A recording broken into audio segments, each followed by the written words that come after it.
دا د هلمند په مرکز لشکرګاه ښار کې د بست ولایتي روغتون څخه وروسته دوهم لوی دولتي روغتون دی چې هر ورځ د هلمند د بیلابیلو ولسوالیو په ګډون د ګاونډیو ولایتونو څخه هم ناروغان د درملنې په موخه ورته مراجعه کوي.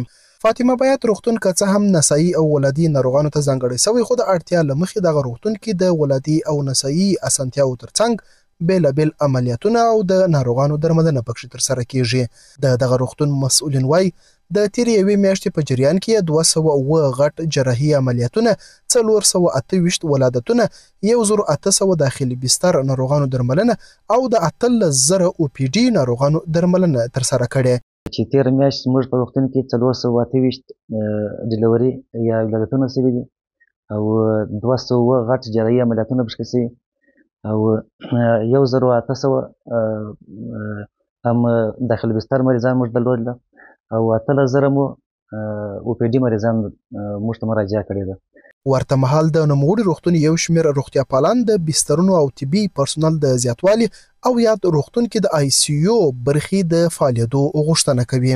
موږ ستونزې یو خو ICU نه لرو، جدي مریضان راځي مراقبت ته ضرورت لري، ICU نه لرو، بیډونه مو ډېر کم دي، مراجعین بیخي زیات دي، مریضان ډېر دي، بیډونه مو کم دي، همداشان پرسونل مو ډېر کم دی. بیا د هغه له جملې څخه تقریبا داسې 12 14 تر 15 18 مریضان موږ بستر لرو روزانه دلته. نو ټوټل که ووایو د میاشتې تقریبا موږ ته 7000 اطفال ماشومان راځي. له دې سره هم مهال هغه کسان چې ناروغان یاد روغتون د درملنې په موخه راوستي د دې روغتون د خدمتونو او روغتیا پالانو د چلند څخه خوشي شي او له دولتي مسؤلینو څخه خپلو سیمو کې د روغتونونو جوړېدو غوښتنه کوي. ډېر خوشحاله یو، ډېر له دې سره الله تعالی راضي شي. نو په شخصي ځای کې ډېر مصرف راباندې لګېدی، نو موږ که باور وکړئ د کرایې نه لرو.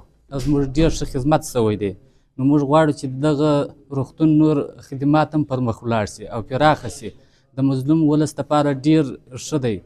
موږ دغه غوښتنې لرو چې موږ پر ولسوالۍ کې دغسې کلینیک یا دغه سره پالیسي دغسې خلک د ډېره لرې ځای ورته روان یو. د یادونې وړ ده چې هلمند کې فاطمه بیات روغتون ته تر دې وړاندې د روغتیا نړیوال سازمان له لوري ټول روغتیایي لګښتونه ورکول کېده، خو د تیرو 8 میاشتو را په دې خوا یادې مرستې درولې چې نوموړی روغتون اوس د اسلامي امارت په خپله بودیجه او لګښتونو ولسونو ته خدمات وړاندې کوي.